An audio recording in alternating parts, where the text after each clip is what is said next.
this video, we'll be comparing the Vivifying and the ZGXIAOLE brands of Snuffle mat for dogs here. There are pros and cons to each of these, so stay tuned through this video. We'll go over all of them. The first thing I want to point out is the size of these. They're both large mats here, 26 inches by 16.5 inches for Vivifying, and this one is 23.6 inches by 17.3 inches, so very similar dimensions, great for both large and small dogs there, so we'd love to see that. Another similarity between these two is they are both machine washable, so that's great as well, super easy to keep clean.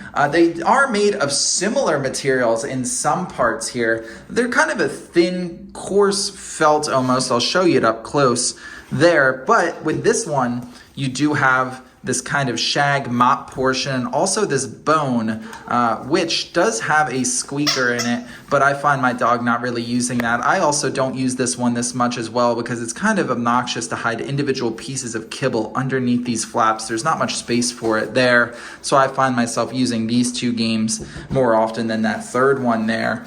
This one from Vivifying is made completely all of that kind of thin felt material. Originally I was skeptical of it. It didn't feel like very good quality compared to this one on the right here. However, they both held up quite nicely there. So the difference is there are more options, more different games for your dog to play over here on the left. It might be more of a challenge, but then this one's a little bit easier to set up over here on the right, and I do like this non-slip surface. This one has it, but this one's a little bit better.